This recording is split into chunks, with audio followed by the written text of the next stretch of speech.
The English Teacher YouTube channel, videos for success in English 103 and English 104. Hey English students, welcome back to the English Teacher YouTube channel. I'm here with a quick video to walk you through the basics of a simple research paper, an informative research paper in particular. And we're going to talk about the three main overall elements of a structure, and we're going to go deeper into the paragraphs.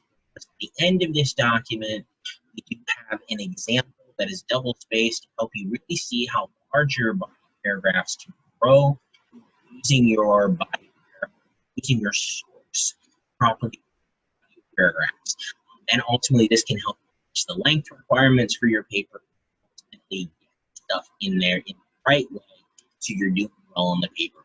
So let's bounce back up here to the top of this paper, to the top of this handout, and really look at the three main elements of the overall structure, which are your introduction, body paragraphs, and conclusions. Each one of these are made up of specific elements. And that's largely what this outline lays out for you, that an introduction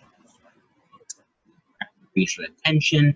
It'll then provide the gist of the information that the reader needs to know. And then finally, at the end of that intro that will lead into your body paragraphs, you'll have your thesis that provides you with the roadmap for the overall paper. Then you'll see your body paragraph, and the number of body paragraphs that you have is dependent on your thesis, how many points you have in your thesis in line with your body paragraphs, and how many you have of those, as well as how many sources you have, and if you're using one source per body paragraph. The example that you see at the very end of this paper, or a handout here, shows you how to integrate one particular source and then how to explain that by connecting it with another example, but not necessarily another source. So we'll come to that in just a moment. And what you'll see is that this does lay out for us the structure of a solid college body paragraph of around 7 to 11 sentences, depending on how many sentences you have for different elements.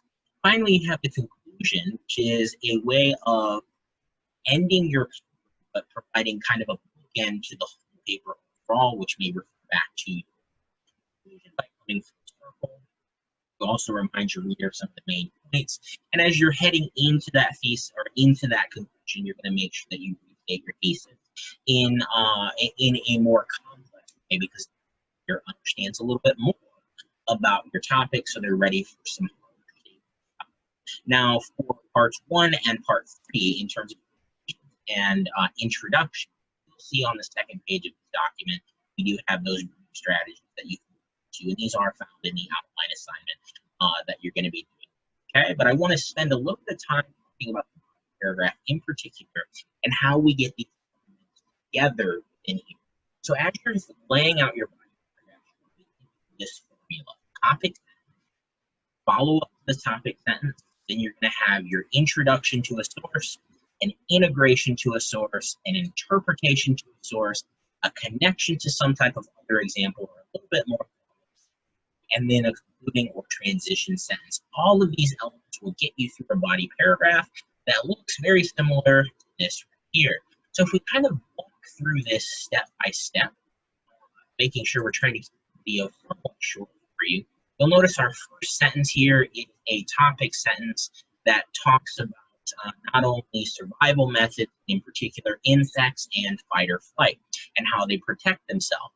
Therefore, the next sentence should be a follow-up to that, and largely it talks about the specificity of those insects, being butterflies, and the technique that they use, which is scent instead of fleeing or fighting.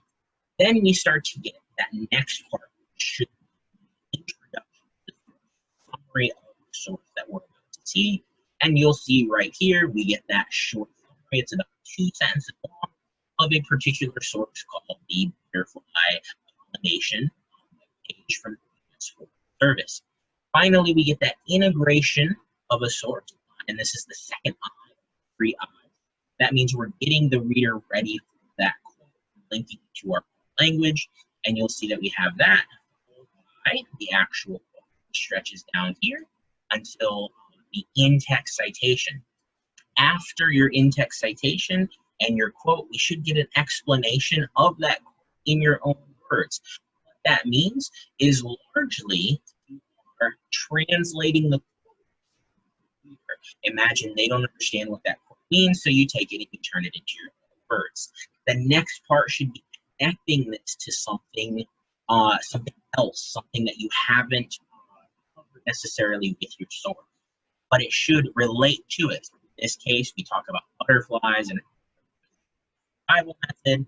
Well, bears can also use a different survival method before they choose to run or they choose to fight. Finally, you have that last sentence, which starts to transition into the next paragraph and together. In this case, we have methods of survival, which is what the body paragraph is all about. Moving on to the next body paragraph, which would be about survival, a scare tactic. So you'll notice that this body paragraph is pretty hefty. That's what happens, and that's what makes using a source in your body paragraphs. But you want to make sure that you look back up here at the body paragraphs, and this is paragraph 1 paragraphs you need to make sure you're writing a solid research paper. You always want to make sure that if you have any questions about that and the links to your paper, you should be included. Talk to your instructor as always. Writing Center is a great place to go if you have any questions. Thanks for tuning in, guys, and hopefully you found this helpful. And I will see you next time. Stay brilliant.